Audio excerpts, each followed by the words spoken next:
Hi, Ace family. I sure do miss you. It's been ages since we've seen each other. I've heard from a few students who said that they miss my chocolate chip cookies. So today I'm going to show you how to bake some chocolate chip cookies. So in order to get started, you need some basic equipment and some ingredients, and here's what you need. You need a stand mixer with a paddle attachment or whatever kind of mixer you have at home. A lot of people have those portable mixers that you hold in your hand and take the beaters on and off.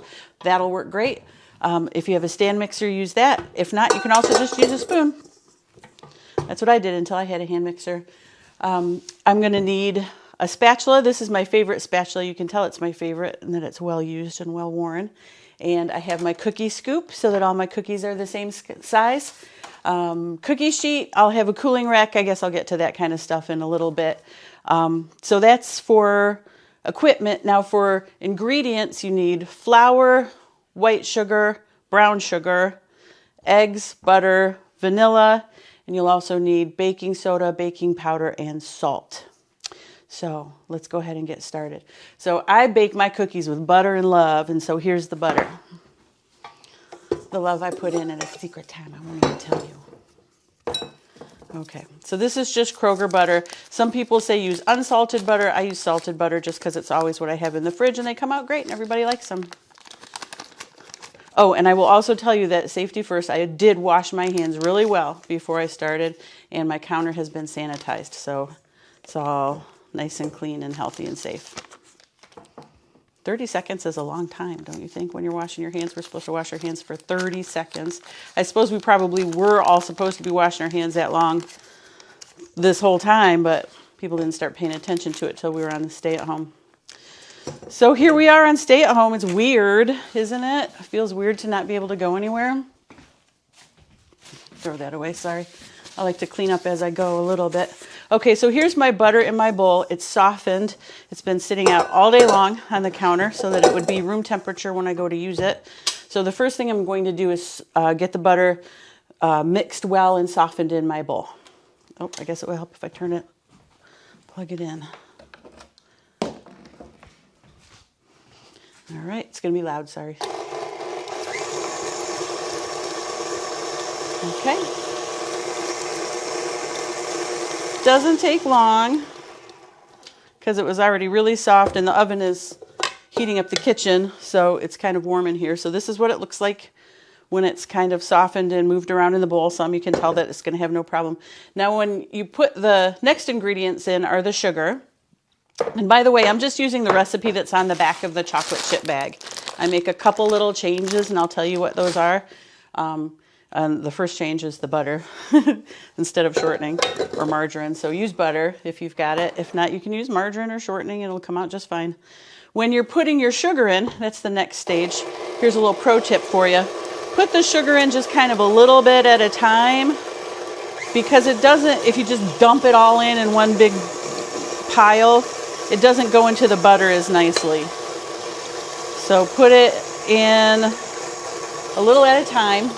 Now this is 3/4 of a cup of just regular white sugar. You don't need to get anything fancy, just whatever store brand white sugar you have. This is 3/4 of a cup of packed light brown sugar. Some people prefer dark brown sugar. I like light brown sugar. And again, we're gonna kind of see how it's like in this hockey puck shape. This is exactly the shape of my measuring cup. So I'm just gonna kind of, because you need to pack it into the measuring cup. So here I'm going to put it in a little bit at a time. Did you hear the sound change? The beater is working a little bit harder because the sugar is moving around that bowl. All right.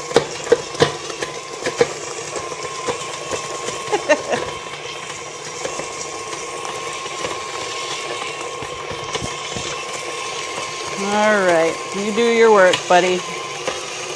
I think that brown sugar had some stiffness to it. Okay, it's going and going and going. Okay, so this has been going for, I don't know, a minute or two, something like that. And it looks a little bit different. I'm going to turn it off and show you what it looks like.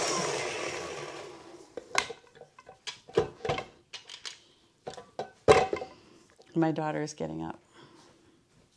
Okay, so this is what it looks like. You can see that it's a little bit different color. What do I do with my, here we go. All right, I'm gonna scrape this down. This is why this is my favorite spatula. It fits my hand, it fits the bowl. It's easy to use. I know exactly what it's gonna do. All right, there we go. And I'm gonna give that another swish around in there a little bit.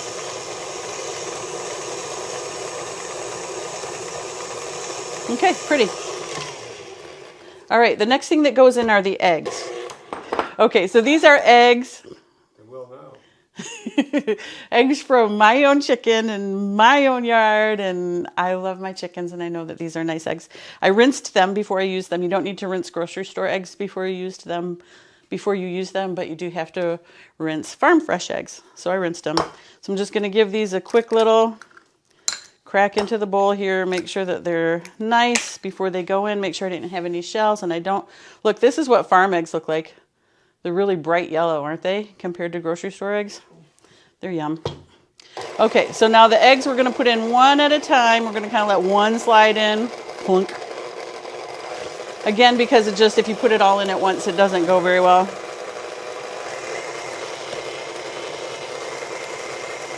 Sadie says I'm doing a good job. All right, here's the second egg. The second egg's going in.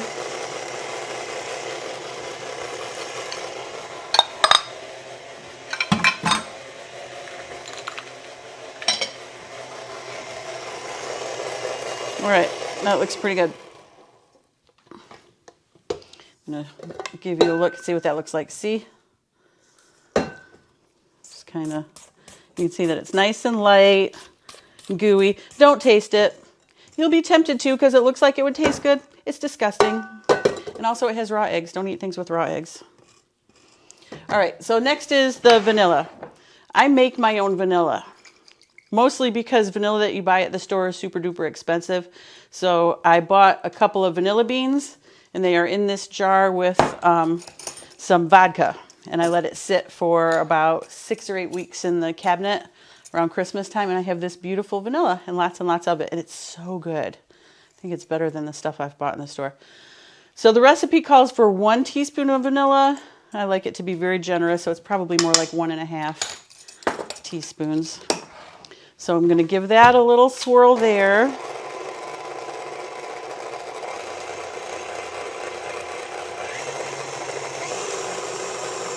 You can kind of see it working. All right, it doesn't look any different, so I'm not going to bother showing you. Okay, so this is 2 1/4 cups of all-purpose flour. And when you measure the flour, you need to use your spoon and pile it gently into the measuring cup and then just level it off with a knife at the top. I know you've all seen how to do that on TV, so I just wanted to mention that it's important, but I don't think I need to show you how to do it.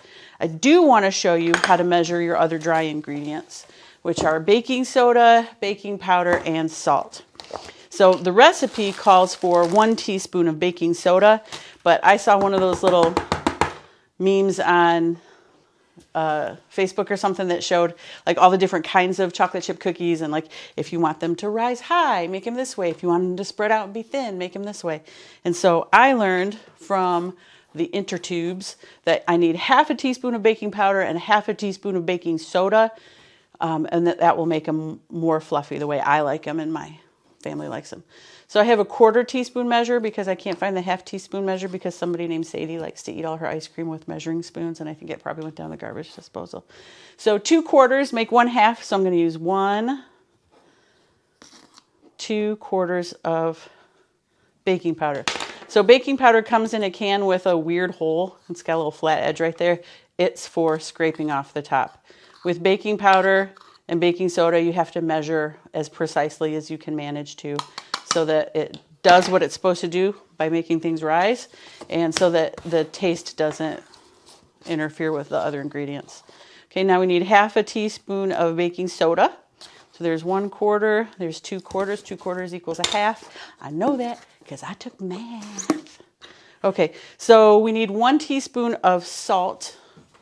I used this for the vanilla, so I'm going to give that a little, there we go.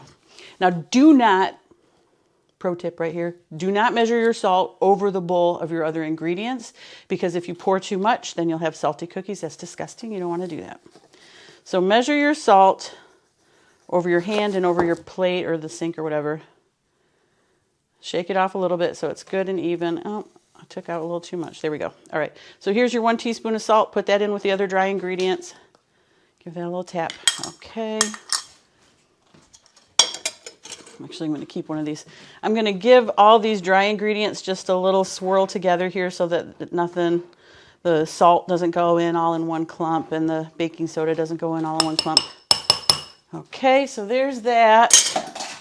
I'm finished with these. Okay, so when you put the flour in, put it in a little bit at a time, and while the mixer is going, you can just kind of shake it in gently, and you'll see what happens to the dough as you're mixing. Another day, if I do another cooking video, I'll try to set up a camera above this bowl so you can see in well and see what's happening in the bowl. But it's just going in slowly.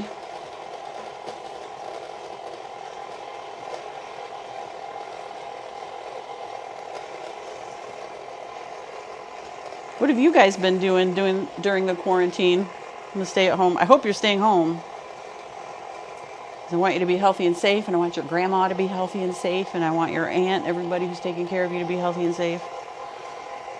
Your mom and your dad, everybody who loves you and takes care of you. Okay, here comes the last little bit of the flour.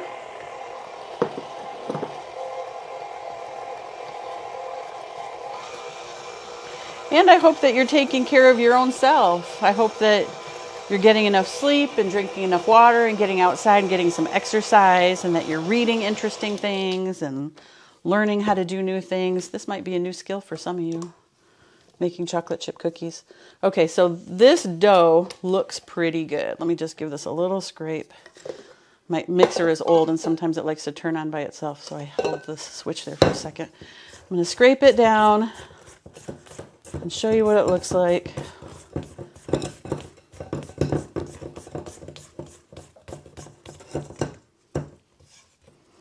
Looks pretty good. Do you want to taste it? Okay. Here, I'll use my... How do I don't know. Am I going to give it to you without... Finger. Here, eat it off of there. Hey. It's okay. It's clean. Is it good? Oh. All right. Did I leave anything out? Tastes good? All right. Okay, last ingredient is the chocolate chips. Turn that off. You don't want to mix it any more than you have to once the eggs and flour are in. My hands are greasy from the butter in the mix. All right, let's sprinkle in some chocolate chips and lots of love. Here we go. I know everybody loves these cookies, and I want everybody to feel so special and loved. So when I make these, I'm going to do my best to make them really yummy. So just a little short mix to get the chips all incorporated in the dough. And that's it. You don't want to do it too harshly, and you don't want to do it too long, or else you're going to beat up all those chips. Now, some people like walnuts or pecans in their chocolate chip cookies. I do. I like other stuff too. I like coconuts and raisins and cranberries and all different kinds of things, but I think that's just me. I think everybody likes just plain old chocolate chip cookies. That's usually a crowd pleaser, except for Case, who doesn't like chocolate, and Brianna, who doesn't like chocolate, so they get gummy bears or Sour Patch Kids or something. All right, and Armando prefers white chocolate chips. So you've got a choice. You could either go ahead and bake this off right now, or you could freeze it and bake it another time when you want to, or you could put it in the fridge and bake it later or tomorrow. When you put it in the refrigerator and let it sit for, like up to overnight or up to a day, something magical happens. It's not magic, it's chemistry. I don't know enough about it to be able to tell you, but something happens with the sugar and the butter and the flour becoming wetted more thoroughly in the refrigerator. It makes it really special and gives it a really special flavor if you've got the time to refrigerate it before you bake it. JB loves them when I have refrigerated them before I've baked them. I think he's the only one who notices. Mrs. Tillerson noticed one time too. She said they were really special one day, and that's what was different. So I'm going to use my cookie scoop. I'm going to go ahead and bake them right now. Oh, I forgot to turn on my oven. 375. And you want your oven on the middle rack or the next one up, depending on how your oven. Everybody knows your own oven better than anybody else. So either middle or next rack up above middle. You don't want to be down low or else the bottoms of your cookies will burn. So a long time ago, I bought these cookie sheets. These are insulated cookie sheets, which means there's like 2 layers of metal and a layer. Huh? I bought them. You bought them. And there's a layer of air in the middle. Sorry, John bought them for me. You can tell they're my favorites because they've got grease and everything baked onto them. I've bought other cookie sheets over the years because I thought, these are all beat up. I want nice ones. But these are still my favorites, and I wind up not using the new ones. I do use these parchment paper pop-ups that I buy from Kroger. So parchment paper is paper that has a little bit of silicone impregnated in it, and so things don't stick to it. Things will slide right off. So when you have a food that normally sticks to your pan, if you can line your pan with parchment paper before you cook it, then it's a lot easier cleanup. So it's a couple bucks for this pack. And you can use them more than once. Like when I'm baking cookies, I use one for each cookie sheet, and then just reuse them that time, and then just throw them away after that one baking session. Okay, so you see what I'm doing here. I'm scooping up my cookie dough and kind of scraping it against the side of the bowl so that it's a good even scoop. And I'm going to put 12 cookies on this tray. And I've got plenty of time because I forgot to turn on my oven, so it's got to heat up. So this is just like a teeny ice cream scoop. 1 scoop for cookies, 2 scoops for brownies. One time I put ice cream in a bowl with this. It was really cute. Looked all fancy because they were teeny. Okay, so there's 12 on the tray. And I bake them 1 dozen at a time. Some people put 2 racks in, 2 trays in, and they'll bake 1 on top and 1 on the bottom. And if you do that, then you have to switch them top to bottom and front to back halfway through the baking so that they'll bake evenly. I think they come out better just 1 at a time, so I bake them 1 at a time. All right, so after the oven heats up, I'm going to go ahead and put these in the oven, and then they'll bake for 13.5 minutes at 375. Now, I know that it's 13.5 minutes because I've baked these cookies 1 bajillion times, and I know that if I start with room temperature ingredients and I'm baking them right away, 13.5 minutes is the right time. If the dough has been in the refrigerator, then I have to bake it longer, 14.5 minutes. But I also know my oven, and I know that my oven gets hotter the longer it's been on. So when I'm baking the 4th tray of cookies, this recipe makes about 4.5 dozen cookies. When I'm baking my 4th tray of cookies, I really do need to stand here and watch for the last couple minutes so that I don't let them burn. All right, so I'll see you in a few minutes when they're out of the oven. Go ahead. Okay, I have a cooling rack ready for when they come out. And I'm ready to put my cookies in. These are raw. They're going to go in for 13.5 minutes. I've got them on the center rack.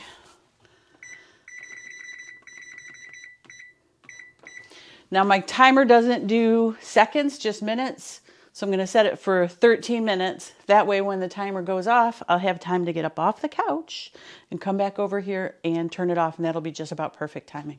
So I'll see you in 13-ish minutes. Hey, so my timer just went off, and here I am ready to take out my cookies. So I have oven mitts. I know some people like hot oven pads. I gotta have mitts.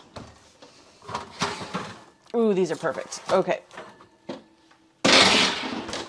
So this is another thing of beauty about the parchment sheet. Dig this. Isn't that fun? So now those are going to cool here, and I'm not going to bother them at all for, I don't know, 3 minutes or so until they're cool enough to be able to move them to a wire rack. Here's what I want to have happen. I want them to cool a little bit right where they are so that they stay puffy and pretty. If I try to move them too soon, they'll deflate. If I leave them on this parchment paper too long, they'll get soggy on the bottom. So they need to stay here for 3 or 4 minutes until they're cool enough to be able to move them. Then I'm going to put them here on this tray or on this cooling rack and let them cool the rest of the way there. And then what I would do is in the morning before I go to work, I would put them all into a Tupperware and put some wax paper over the top of them and have them ready for you in the morning. I sure do miss you kids. I hope you're having a good time and taking real good care of yourself. I'll make another video for you and show you some things to read and some other things to do. But this is just because I love you so much and miss you. Bye, guys.